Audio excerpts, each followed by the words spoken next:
Welcome to the academic debate about the PSCM role. This is our fourth module in our free 24-module masterclass about the principles of category management and strategic sourcing. Another issue that's often of interest, and certainly amongst academics, is what is the role of procurement supply in terms of its significance or importance to the overall strategic goals of an organisation. So as you can see on the slide, next slide in your pack, there's a question here that often occurs both for academics and practitioners. Is procurement supply chain management, PSCM, both as a competence and as a function, of strategic or tactical significance for an organisation? And in the discussion that follows, I'm going to take you through three different schools of thought. There is a view that it's of tactical importance and very rarely of strategic importance for organisations, that it's strategic importance for some organisations, and in most organisations, if they can be good at this, they can create competitive advantages. And then there's a school which I probably am a member of, which is called the It Depends school. And because I'm a member, it doesn't mean it's correct. It's just, I think that when you look at the evidence, I'm going to show you some of the objective evidence that I've used to try and arrive at some conclusions about this debate. It would seem that under certain circumstances, for some organisations, in particular circumstances, the purchasing and supply chain management function is nearly always of strategic importance, but in many other organisations it is only rarely of strategic importance. The key thing to understand is not, or argue is not, yes it's always strategic, or no it's not, it's always tactical. It's to understand what are the circumstances when it might be of strategic importance all of the time, when is it strategic some of the time, and under what circumstances is it likely to be of tactical significance. Now, the answer to this question is important in organisations, public or private, because this will over-determine the answer to this question, what level of resource and commitment will be made by the organisation to the function. Anyway, that's to run ahead of the discussion. Let's turn first to the tactical school of thinking. So let's just run through these, the tactical school now. The tactical school holds, as we can see from the slide, procurement supply chain management, PSCM, is rarely involved in make-buy decisions. All this means is that the PSCM function is normally not involved in insourcing, outsourcing, make-buy decisions. These are normally decisions taken by fairly senior line managers and senior functional heads, with procurement supply chain management only normally involved as a support to that general process. And in its only tactical school of thinking, because procurement supply chain managers are rarely involved in leading in-source, outsource decision making, it's unlikely that they have a strategic role in the organisation. The second factor, if we go look at the slide again, PSCM only manages non-core activities in the organisation. Now what this means is that there is an academic school of thinking in strategic management literature called the resource-based view of the firm, or sometimes known as the RBV, resource-based view school of thinking. The RBV view of thinking is the way in which companies or organisations think about what is strategically important is that they have to focus on the core competencies that allow them to differentiate themselves, from which they can achieve sustainable competitive advantages. And in the RBV, or resource-based view of the firm or the organisation, the RBV school argues that you should only insource those things that are of critical importance to the organisation, which allow you to differentiate, from which you can create sustainable competitive advantages that give you above normal returns. And therefore it holds, given this argument, that since procurement and supply chain as a function will only ever be managing outsourced activities, these by definition must be non-core activities, which will never be of strategic importance to the organisation, because all things that are of strategic importance to the organisation should be insourced into the organisation, and owned, not managed through external contracts.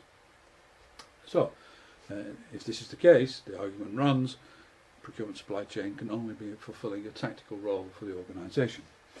The third element that we're looking at here is, since non-core activities, the non-core competence requirements of the company or organisation, since non-core activities are replicable and are freely available to others,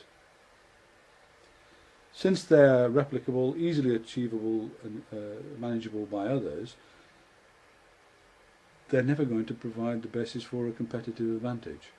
Everybody will be able to acquire them in the same way that any other organisation acquires them, because these are the sorts of things that don't give advantages to anybody and are managed in relatively homogeneous, commoditised, highly competitive marketplaces. Given this, it follows that the PSCM function can only ever fulfil a tactical role. Now that said, as we'll see from the slide, PSCM, sometimes it's argued by the tactical school, can have a strategically important role. This, however, can only occur if we identify and develop unknown suppliers, control and deny known suppliers to other competitors, or buy in ways that are quite difficult for others to imitate. And it follows PSCM is likely to remain tactical because these types of capabilities, the ability to identify and develop unknown suppliers, control and deny known suppliers to other competitors, and buy in difficult to imitate ways, are only likely to be important for the most powerful, financially strong, largest organisations that are available. So that's the tactical school. I'm not going to tell you that you have to accept this school of thought. This is simply to educate you to the argument in the academic literature, about more of which you'll be able to read about in the recommended reading at the end of this module. You have to make your own mind up about whether this is an appropriate and fairly rigorous and robust approach to analysing the role of PSCM in organisations.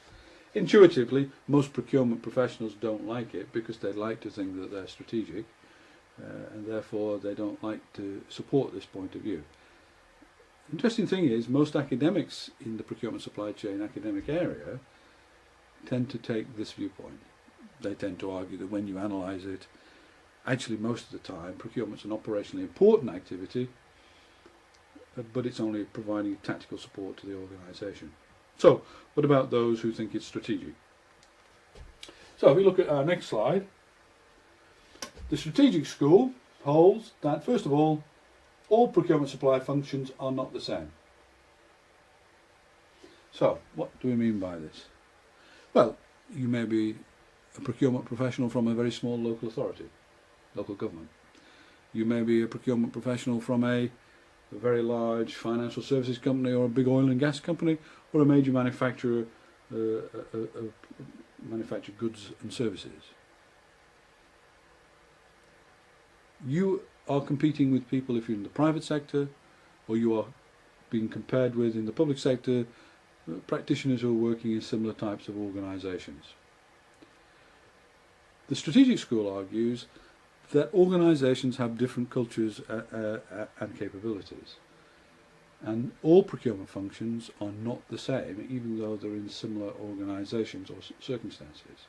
Given that, it is possible for procurement supply chain function in a particular organisation to develop specialist skills and knowledge that will allow that purchase and supply chain management function to develop a competitive advantage through superior skills and resources, knowledge and know-how, when compared with similar organisations of similar size who they are competing with, or whom they are comparable with. So let's look at each of these items in the slide pack. Since all PSCM functions are not the same, it's possible for all organisations of whatever size to develop superior performance to their competitors. And as we said, if they can, the second point on your slide pack, if they can create that difference, they may be able to create competitive advantages, things that are difficult for other people to replicate. And this is true whether it's a large firm or a small firm, or a medium-sized firm. Now, for those in the strategic school, the potential sources of strategic competitive advantage from PSCM are superior skills, capabilities and experience of individuals. And I have to say, I've worked in a number of different organisations in the same industrial sector, and sometimes you know for a fact that some of these organisations do better than others because of the superior skills and knowledge and know-how of the individuals in their organisation. I well remember working with one oil and gas company where a particular individual who had no qualifications of any kind whatsoever and worked for the company since he was 14 and was just about to retire, sat through a full day workshop that I was delivering on competence and good practice, and spent most of the time sniggering to himself at the back of the hall and looking out the window and smiling to himself and laughing. When I approached him at the end of the session and said to him, you know, you seem to have found that quite amusing, he looked at me and he said, you know, young man, well, he was a bit younger than I am today. He said to me, you know, young man, this is the first time I've ever heard anybody explain theoretically what I've been doing all my life. And by the way, young man, there's a couple of things you may not have thought about. So we went and had a beer, and he taught me a few things I hadn't thought about myself, particularly about that industry. One of the great tragedies for the company he worked for was that that individual left the company and nobody codified the knowledge that was in his head. He was one of the best procurement people I've ever met, and certainly provided immense value to the organisation. Of course, one of the questions you have to ask about this is, to help you think about this debate between strategic and tactical, is even if he did provide a major significant improvement in procurement in the particular part of the company he worked, in general terms, did this special knowledge and skill allow the organisation to achieve massive differentiations in its strategic goals? Well, sometimes maybe it can. Maybe even if you're strategically better, it won't provide that strategic advantage that some of the strategic schools think individual skills can provide. But you have to decide for yourself. There's an argument both ways here. Let's look at the other areas on your slide. Potential sources of strategic competitive advantage can come from having historically superior codified knowledge of markets and supply chains. And historically superior codified knowledge doesn't just mean an individual's got the expertise, knowledge. It means that the company has a process for knowledge management that allows the knowledge that's been developed and experience that's available in the organisation to be captured by the organisation and not lost, even if that individual leaves the organisation. And as you will see when you work your way through sourcematic simulation, or if you use the sourcematic solution in Anger for real-time analyses, it's built around the idea that you should develop superior codified knowledge management systems so that knowledge isn't lost to the organisation. So I definitely agree that this is a major advantage if organisations can develop this skill. Very few organisations have it. The third element here is superior power resources over suppliers. What do we mean by this? Well, this actually means that the buyer has skills, capabilities and leverage resources that other buyers simply do not have relative to the suppliers in the marketplace, and this gives them competitive advantage because they get far superior deals to others. A very simple example of this perhaps would be Walmart or Tesco or Sainsbury's or somebody like that, Carrefour, large companies that through economies of scale can achieve much better leverage over suppliers than other smaller retail supermarket, grocery shops, because that scale gives them deals that other people cannot get. The buyer has superior power resources through economies of scale. The fourth element here, lack of transparency, or what is sometimes called causal ambiguity, in how superior competence is achieved. This sounds a little bit complex. It isn't really.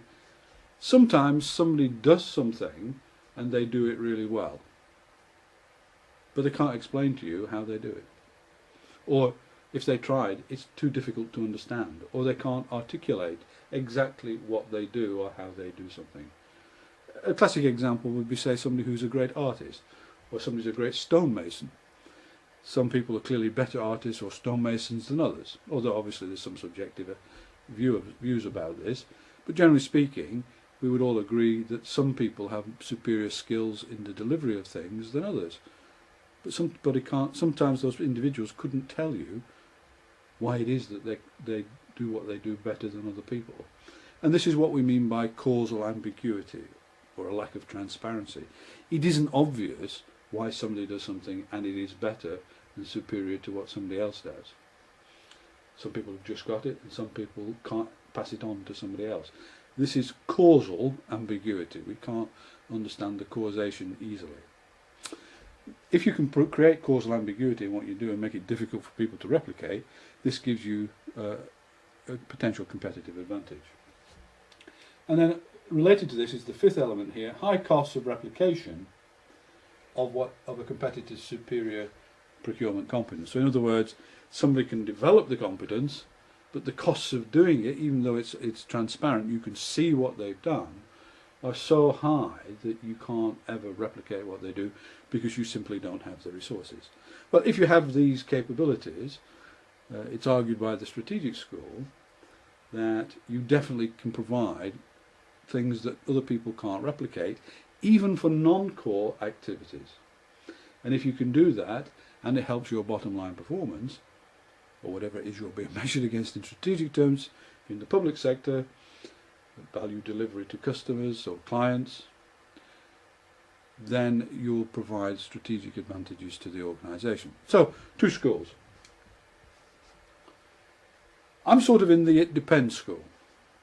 That doesn't mean you should be in the it depends schools. So my academic colleagues are definitely not in the it depends schools. The it depends school runs a bit like this. The problem with theoretical arguments is they make no sense unless they are related to the real world. What I mean by this statement is, well, we can have a discussion about this in theoretical terms about the strategic capabilities and the tactical capabilities of organisations, but what we really need to understand is under what circumstance is anything strategic for an organisation in the real world, and when is it only ever of tactical importance. So, go back to the slide. Our view, the view I hold, which is in the It Depends school, is PSCM is sometimes strategically important and sometimes tactically important to companies and organisations. Whether it is important strategically or tactically depends on the circumstances the organisation is in, whether that's public or private.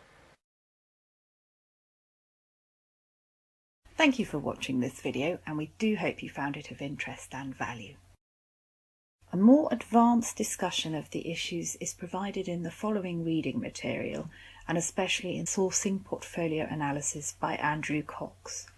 This book is available from www.amazon.co.uk. In the Principles of Category Management and Strategic Sourcing Masterclass, there are 24 modules. These 24 modules are available to view within 5 sections. An introduction module. In Part A, the role of procurement and supply chain management, there are 6 modules. In Part B, world-class and best-in-class category management and strategic sourcing, there are 2 modules. In Part C, the activities and tasks in a world-class category management and strategic sourcing process, there is 1 module. In Part D, the principles of buyer and supplier exchange, there are 14 modules.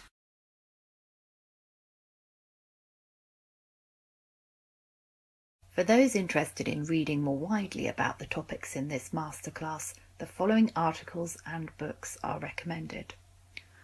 All books are available from Amazon UK. Electronic copies of the slides in this masterclass are available to purchase from IIAPS by contacting info@iiaps.org. This shows a list of practitioner and academic articles about PSCM, category management and strategic sourcing. This shows a list of books about PSCM, category management and strategic sourcing. To ensure the successful implementation of the PSCM transformation, IIAPS provides consulting support to embed learning by doing, and also to fast-track desired improvements in performance. Our primary consulting service support is the QV Strategic Sourcing Challenge Workshop. This workshop is always focused on challenging existing real-life category strategies and brings together internal clients who design and specify requirements, and the PSCM strategy leads to identify the key demand and supply factors impinging on current value for money performance. The QV report identifies immediate areas for improvements in value for money so the industry-leading quality, cost and delivery outcomes can all be achieved. For further information on the QV Strategic Sourcing Challenge Workshop, please visit www.iiaps.org/services-qv.html. For those interested in operationalising the concepts and methodologies discussed in this masterclass, the following route to accreditation and competence development is available. The International Green, Red and Black Belts in Advanced Purchasing and Supply Management. To obtain full professional membership, MIIAPS, at the International Institute, candidates have to utilise the concept introduced in this masterclass to develop and implement real-life category strategies and explain how this compares to world-class practices. The development of these real-time strategies is based on the application of best practice theory and the most advanced sourcing tools and techniques.